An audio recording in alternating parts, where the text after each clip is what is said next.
Bonsoir à tout le monde. Comme je vous avais dit il y a quelques jours de cela que j'avais octroyé auprès de la Cour des droits de l'homme de Strasbourg une dénonce contre l'État français pour crime contre l'humanité.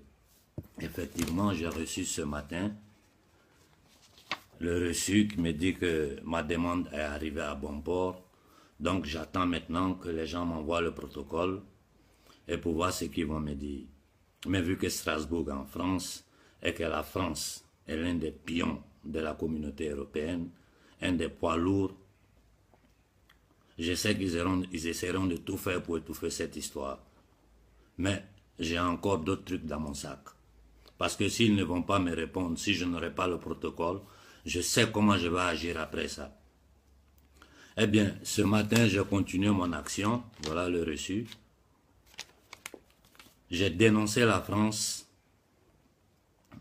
j'ai dénoncé les présidents français, de De Gaulle jusqu'à Macron, pour crime contre l'humanité.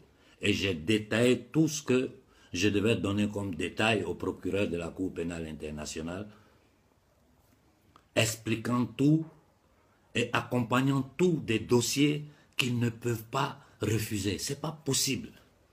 En me basant strictement sur les lois internationales.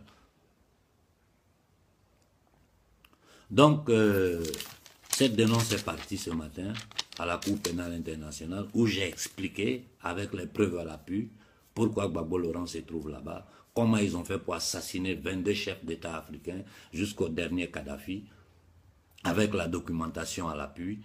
Et j'attends que j'ai le reçu de retour pour me dire qu'effectivement le procureur de la Cour pénale internationale a reçu ma dénonce. Après quoi, aussi, j'attends le protocole pour voir comment je dois me comporter. Bon, ce sont des actions que je pose, mais je ne les pose pas seul. C'est ma face qu'on voit, mais nous sommes beaucoup à travailler. Il y a le jeune frère, Lunis Fogab, de la JEPA. Il y a le jeune frère Fokam, et beaucoup d'autres avec qui je collabore en privé, parce que mon objectif c'est quoi? Je vous ai toujours dit, il faut qu'on arrive à fédérer toutes les forces panafricaines. C'est notre seule chance de sortir de cette situation. Et petit à petit, je vois que les frères conscients sont en train de se joindre à nous, et en privé, nous travaillons, nous discutons, et nous essayons de porter le combat en avant. Je reviens encore une autre fois à demander à toutes les forces panafricaines, à toutes les forces de résistance, mettons de côté nos différences, mettons de côté nos incompréhensions et essayons ensemble de nous lever une bonne fois pour toutes pour faire sortir l'Afrique de cette situation. Mais regardez un peu l'humiliation que nous subissons chaque jour. Il y a quelques jours de cela, pour une bêtise qu'un Noir a fait en Allemagne, les nazis se sont levés, ils sont en train de pourchasser les Noirs. Quand j'ai dit aux gens qu'il faut qu'on ferme le port italien, c'est par rapport à tout ça. Parce que je sais comment le système fonctionne. J'ai les dates officielles du ministère de l'Intérieur italien. Les enfants qui arrivent là. Après le parcours de l'accueil, ils se retrouvent dans les rues. De 2 à 5% parmi eux auront des papiers. Le reste, là, ils vont se retrouver dans les rues. Et comme je vous dis, en Europe, ici, si tu n'as pas de papiers, tu es un homme mort. Tu ne peux rien faire. Après, il suffit qu'un seul parmi eux fasse une bêtise, ils vont s'attaquer à tout le monde. Mais ça sert à quoi tout ça? Ça sert à quoi de fuir nos terres pour venir envahir la terre de d'autres personnes et nous faire traiter comme des animaux?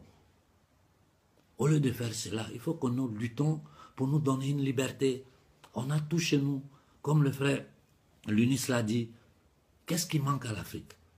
Ce qui manque à l'Afrique, c'est la cohésion parmi les Africains. Cette situation du Mali, beaucoup d'hommes m'ont appelé pour me dire il faut que tu agisses.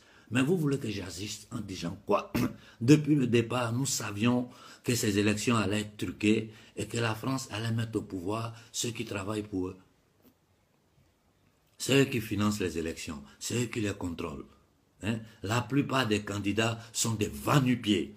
Personne n'ose affronter l'occupation militaire africaine. Personne n'ose parler du franc, du franc CFA, qui est une chaîne C'est pire que quand on nous enchaînait pour nous mettre dans des bateaux. Personne n'ose parler des accords secrets qui lient la France nazie aux Africains. Parce que ça, c'est un système nazi. Et cette déportation de la jeunesse africaine fait partie d'un plan. Ils veulent vider l'Afrique de ses forces vives parce qu'ils savent que si cette jeunesse africaine peut être la cause d'une grande révolution et ils vont perdre tout le brigandage qu'ils sont en train de faire chez nous. Et pendant ce temps, faire rentrer ces jeunes-là ici, semer une zizanie en Europe entre les Noirs et les Blancs. Ce n'est pas une guerre de Noirs et de Blancs. C'est une guerre d'une oligarchie criminelle contre l'Afrique. Il faut que nous trouvions le moyen de nous unir. Il faut que parmi nos dirigeants, je sais par rapport à mes contacts privés, qu'il y en a qui veulent faire quelque chose, ils ont peur. Mais n'ayez pas peur. Vous ne devez pas avoir peur. Vous ne devez plus avoir peur de ces gens-là. Parce que si vous vous levez, vous aurez le soutien de toute l'Afrique. Moi, je ne sais plus quoi vous dire. Je fais ce que je peux en collaboration avec les mouvements panafricains qui comprennent le sens de cette bataille. Et je vous dis que si nous sortons la France de l'Afrique, nous sortons le reste de l'oligarchie de l'Afrique. Parce que c'est la France qui est chef de file du brigandage qu'ils font chez nous. Elle discute avec les autres pouvoirs européens, les autres pays européens. Chacun prend, comme ils ont fait la conférence de Berlin, c'est la même chose. Chacun prend sa paille, ses devises, envoie les Allemands qui envoient les militaires dans le Sahara. Merkel est en train de se balader en Afrique, elle parle d'aide à l'Afrique. Mais ils se foutent de nous, ils nous prennent pour des bouquis, pour des ignorants. Je sais qu'après cette dénonce, parce que j'ai dénoncé pour crime contre l'humanité des personnes physiques, c'est-à-dire les présidents français, de De Gaulle jusqu'à ce petit Macron. La France va m'attaquer avec violence. Mais je suis assis ici, j'attends, je vais assumer.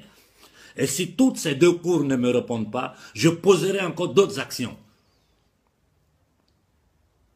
Vraiment, mes frères, l'humiliation qui est sur nous, il est temps que nous combattons pour la faire finir. On ne peut plus continuer comme ça. Ça ne sert à rien de fuir nos terres. Il y a beaucoup d'hommes qui me disent, mais pourquoi tu ne rentres pas en Afrique? Vous voulez que je rentre pour que ces gens-là m'assassinent? C'est ce que vous voulez? S'il y avait un État, un chef d'État sérieux qui pouvait nous soutenir, moi j'ai quitté l'Europe, demain je rentrais en Afrique. Il faut qu'on soit sérieux. Cette bataille, où nous la menons ou nous la menons pas. Moi aujourd'hui je vis comme un reclus. Je me déplace en cachette. On ne sait jamais où je vais. Je ne donne jamais mes positions. J'ai plein de numéros de téléphone. Ma vie est devenue un enfer. Mais je sais que la survie d'une population d'1 milliard de personnes par rapport à moi, ma petite vie, ça ne vaut rien. Je sais que la dignité de mon peuple passe avant tout. Vraiment, mes frères, je crois qu'il est temps que nous fassions quelque chose. Il faut que nous mettons à part toutes nos différences. Il faut que tous les Africains soient conscients de ce qui est en train de se passer en Afrique. Aujourd'hui, nous ne parlons pas encore de la Chine. Mais vous vous rendez compte que la Chine est en train de construire des quartiers vides un peu partout en Afrique. Elle est en train de payer les terrains un peu partout en Afrique. Tout le monde est en train d'essayer de prendre possession de notre continent. Et nous sommes là. Nous n'agissons pas. Le passé doit nous servir de leçon. Depuis près de 600 ans, ils sont en train de martyrier notre peuple.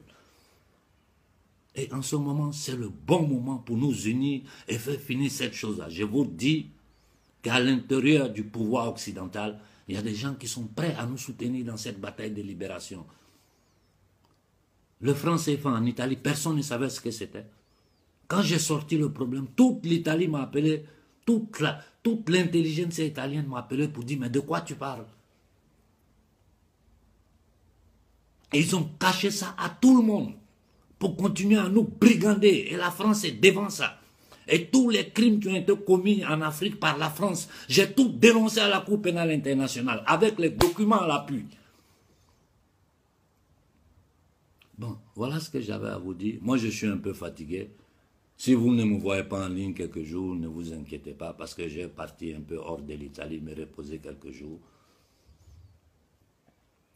Et puis bon, on va voir comment on va poursuivre cette bataille-là. en fermant, j'ai dit, je rappelle encore une fois, j'ai dit à toute la leadership africaine, nous avons créé un forum de discussion privé où nous sommes en train de discuter, prendre des décisions. Ceux qui n'ont pas encore adhéré, je vous en prie, adhérez à ça, parlons ensemble. Chacun envoie son idée et nous voyons comment poursuivre ce combat-là.